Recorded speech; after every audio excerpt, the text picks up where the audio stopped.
ನಮಸ್ಕಾರ. 2026ರ ಆರಂಭದಲ್ಲಿ ಗೂಗಲ್ ಕಡೆಯಿಂದ ಕೆಲವು ದೊಡ್ಡ ಅನೌನ್ಸ್ಮೆಂಟ್ಸ್ ಬಂದಿದೆ. ನೋಡಕ್ಕೆ ಇವು ಬೇರೆ ಬೇರೆ ಫೀಚರ್ಸ್ ಥರ ಕಾಣಿಸಿದ್ರೂ ಇದೆಲ್ಲದರ ಹಿಂದೆ ಒಂದು ದೊಡ್ಡ ಪ್ಲಾನ್ ಇದೆ. ಅದೇ ಗೂಗಲ್ನ ಎಐ ಫ್ಯೂಚರ್. ಬನ್ನಿ ಇದನ್ನೆಲ್ಲ ಒಟ್ಟಿಗೆ ಸೇರಿಸಿ ನೋಡಿದರೆ ಏನಾಗುತ್ತೆ ಅಂತ ತಿಳ್ಕೊಳ್ಳೋಣ. ಹೌದು, 2026ರ ಶುರುವಲ್ಲಿ ಗೂಗಲ್ ಸುಮ್ಮನೆ ಒಂದೆರಡು ಫೀಚರ್ಸ್ ಲಾಂಚ್ ಮಾಡಿಲ್ಲ. ಬದಲಿಗೆ ತನ್ನ ಭವಿಷ್ಯದ ಅಡಿಪಾಯವನ್ನೇ ಅನಾವರಣ ಮಾಡಿದೆ ಅಂತ ಹೇಳಬಹುದು. ಅಡಿಪಾಯ ಬೇರೇನೂ ಅಲ್ಲ, ಆರ್ಟಿಫಿಷಿಯಲ್ ಇಂಟೆಲಿಜೆನ್ಸ್ ಅಂದ್ರೆ ಎಐ. ಇತ್ತೀಚೆಗೆ ಬಂದಿರೋ ಎಲ್ಲ ಅನೌನ್ಸ್ಮೆಂಟ್ಸ್ ಒಂದೇ ದೊಡ್ಡ ಸ್ಟ್ರಾಟಜಿಯ ಭಾಗಗಳಷ್ಟೇ. ಹಾಗಾದ್ರೆ ಇದೆಲ್ಲ ಯಾವ ರೀತಿ ನಡೆತು ಅಂತ ನೋಡೋಣ. ಫೆಬ್ರವರಿಯಲ್ಲಿ ಜೆಮಿನಿ ಅಪ್ಡೇಟ್ಗಳು ಒಂದರ ಮೇಲೊಂದರಂತೆ ಬಂತು. ಮಾರ್ಚ್ 5ಕ್ಕೆ ಪಿಕ್ಸೆಲ್ ಎಐ ಡ್ರಾಪ್ ಬಂತು. ಆಮೇಲೆ ಮಾರ್ಚ್ 11ಕ್ಕೆ ವಿಜ್ ಅನ್ನೋ ಕಂಪನಿಯನ್ನ ಖರೀದಿ ಮಾಡ್ತು. ಈ 3 ಘಟನೆಗಳು ಗೂಗಲ್ನ ಎಐ ಫಸ್ಟ್ ಸ್ಟ್ರಾಟಜಿಯನ್ನ ಕ್ಲಿಯರಾಗಿ ತೋರಿಸುತ್ತೆ. ಬನ್ನಿ ಮೊದಲನೇ ಪಿಲ್ಲರ್ ಬಗ್ಗೆ ಮಾತಾಡೋಣ. ಗೂಗಲ್ ಹೇಗೆ ಎಐಯನ್ನ ನಮ್ಮ ಕೈಗೆ ತಂದುಕೊಡ್ತಿದೆ ಅಂದ್ರೆ ಅದನ್ನು ನಾವು ದಿನಬಳಕೆಯ ವಸ್ತುಗಳಲ್ಲಿ ಹೇಗೆ ಅನುಭವಿಸಬಹುದು ಅಂತ. ಇದರಿಂದ ನಮ್ಮ ಫೋನ್ಗಳು ಇನ್ನಷ್ಟು ಸ್ಮಾರ್ಟ್ ಆಗ್ತಿವೆ. ಅದು ಹೇಗೆ ಅಂತ ನೋಡೋಣ. ಮಾರ್ಚ್ 2026ರಲ್ಲಿ ಬಂದ ಪಿಕ್ಸೆಲ್ ಡ್ರಾಪ್ ಇದೆಯಲ್ಲ, ಅದು ನಾವು ಪ್ರತಿದಿನ ಬಳಸೋ ಡಿವೈಸ್ಗಳಿಗೆ ಹೊಸ ಪವರ್ಫುಲ್ ಎಐ ಕೆಪಾಸಿಟಿಗಳನ್ನು ತಂದುಕೊಡ್ತು. ಇಲ್ಲಿ ಗೂಗಲ್ನ ಉದ್ದೇಶ ತುಂಬಾನೇ ಕ್ಲಿಯರ್ ಆಗಿದೆ. ಅಡ್ವಾನ್ಸ್ಡ್ ಎಐ ಅನ್ನ ರಿಯಲ್ ಲೈಫ್ನಲ್ಲಿ ಪ್ರಾಕ್ಟಿಕಲ್ ಆಗಿ ಎಲ್ಲರಿಗೂ ಯೂಸ್ ಆಗೋ ಹಾಗೆ ಮಾಡೋದು. ಉದಾಹರಣೆಗೆ ಸರ್ಕಲ್ ಟು ಸರ್ಚ್ ಫೀಚರ್ ಈಗ ಮತ್ತಷ್ಟು ಇಂಪ್ರೂವ್ ಆಗಿದೆ. ಇದು ಒಂದೇ ಸಲ ಸ್ಕ್ರೀನ್ ಮೇಲಿರೋ ಹಲವು ವಸ್ತುಗಳನ್ನು ಡಿಟೆಕ್ಟ್ ಮಾಡಬಲ್ಲದು. ಅಷ್ಟೇ ಅಲ್ಲ, ಬಟ್ಟೆ ಆಕ್ಸೆಸರಿಗಳನ್ನು ಟ್ರೈ ಮಾಡೋಕೆ ಹೊಸದಾಗಿ ಟ್ರೈಟ್ ಆನ್ ಅನ್ನೋ ಫೀಚರ್ ಕೂಡ ಬಂದಿದೆ. ಇದು ಆನ್ಲೈನ್ ಶಾಪಿಂಗ್ ಅನುಭವವನ್ನೇ ಬದಲಾಯಿಸಬಹುದು. ಇಂಟ್ರೆಸ್ಟಿಂಗ್ ಅಂದ್ರೆ ಈ ಎಐ ಇಂಪ್ರೂವ್ಮೆಂಟ್ಸ್ ಬರೀ ಫೋನ್ಗೆ ಮಾತ್ರ ಸೀಮಿತವಾಗಿಲ್ಲ. ಪಿಕ್ಸೆಲ್ ವಾಚ್ ಕೂಡ ಅಪ್ಗ್ರೇಡ್ ಆಗಿದ್ದು ಎಐ ಅನ್ನ ನೇರವಾಗಿ ನಮ್ಮ ಮಣಿಕಟ್ಟಿಗೆ ತಂದಿದೆ. ಪಿಕ್ಸೆಲ್ ವಾಚ್ನಲ್ಲಿ ಕೆಲವು ತುಂಬನೇ ಯೂಸ್ಫುಲ್ ಫೀಚರ್ಸ್ ಬಂದಿದೆ. ಉದಾಹರಣೆಗೆ ಫೋನ್ ಮರೆತು ಎಲ್ಲಾದ್ರೂ ಹೋದ್ರ ಲೆಫ್ಟ್ ಬಿಹೈಂಡ್ ಅಂತ ಅಲರ್ಟ್ ಬರುತ್ತೆ. ಅಷ್ಟೇ ಅಲ್ಲ, ಕಾಲ್ ಆನ್ಸರ್ ಮಾಡೋಕೆ ಡಬಲ್ ಪಿಂಚ್ ಮಾಡಿದ್ರೆ ಸಾಕು. ಈ ಥರ ಎಐ ಪವರ್ಡ್ ಗೆಸ್ಚರ್ಸ್ ಇದೆ. ಇದರ ಜೊತೆಗೆ ಗೂಗಲ್ ವಾಲೆಟ್ ಸಪೋರ್ಟ್ ಕೂಡ ಸಿಗುತ್ತೆ. ಸರಿ, ಈಗ ಎರಡನೇ ಪಿಲ್ಲರ್ ಕಡೆಗೆ ಹೋಗೋಣ. ಅದೇ ಜೆಮಿನಿ ಎಂಜಿನ್ನ ಆರ್ಭಟ. ಇದು ಗೂಗಲ್ ಇನ್ನೋವೇಷನ್ನಲ್ಲಿ ಎಷ್ಟು ಫಾಸ್ಟಾಗಿ ಮುಂದೆ ಹೋಗ್ತಿದೆ ಅನ್ನೋದಕ್ಕೆ ಸಾಕ್ಷಿ. ನೋಡಿ, ಈ ಎಲ್ಲ ಫೀಚರ್ಸ್ ಏನಿದೆ ಅದೆಲ್ಲ ಕೇವಲ ಮೇಲ್ನೋಟಕ್ಕೆ ಕಾಣೋದು. ನಿಜವಾದ ಮ್ಯಾಜಿಕ್ ನಡೀತಿರೋದು ತೆರೆಮರೆಯಲ್ಲಿ. ಗೂಗಲ್ನ ಕೋರ್ ಎಐ ಅಂದ್ರೆ ಜೆಮಿನಿ ಎಂಥ ಸ್ಪೀಡಲ್ಲಿ ಡೆವಲಪ್ ಆಗ್ತಿದೆ ಅಂದ್ರೆ ಊಹಿಸೋಕ್ಕೂ ಕಷ್ಟ.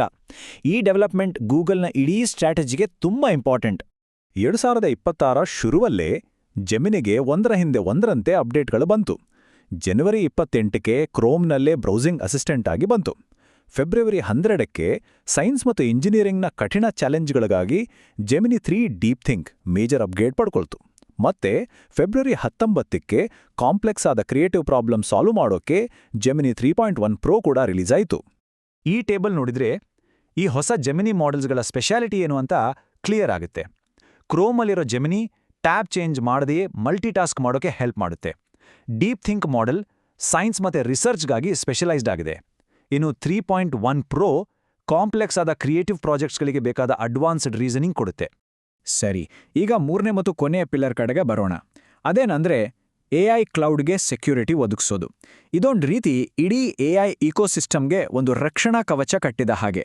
ಇದೊಂದು ತುಂಬಾನೇ ದೊಡ್ಡ ಸ್ಟ್ರಾಟಜಿಕ್ ಮೂವ್. ಮತ್ತು ಇದು ಸುಮ್ಮನೆ ಸಣ್ಣಪುಟ್ಟ ಹೆಜ್ಜೆ ಅಲ್ಲ.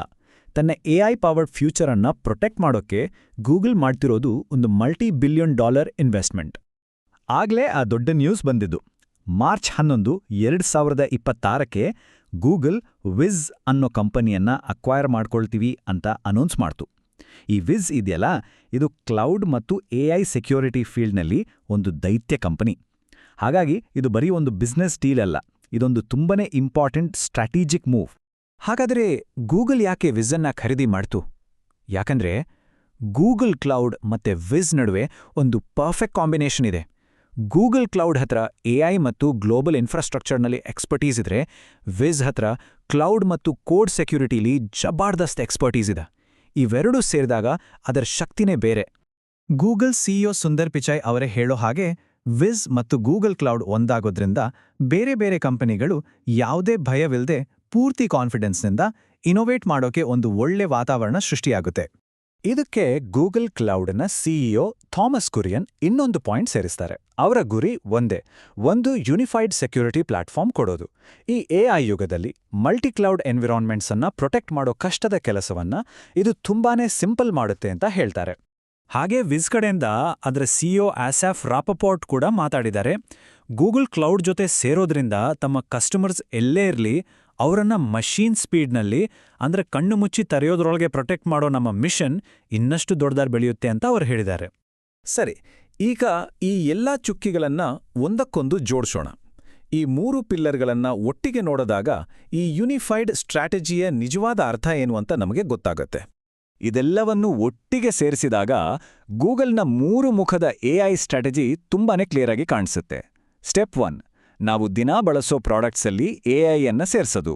ಸ್ಟೆಪ್ 2, ತನ್ನ ಕೋರ್ ಎಐ ಮಾಡೆಲ್ಗಳನ್ನು ಸತತವಾಗಿ ಇನ್ನೋವೇಟ್ ಮಾಡ್ತಾ ಯಾವಾಗಲೂ ಮುಂಚೂಣಿಯಲ್ಲಿರೋದು.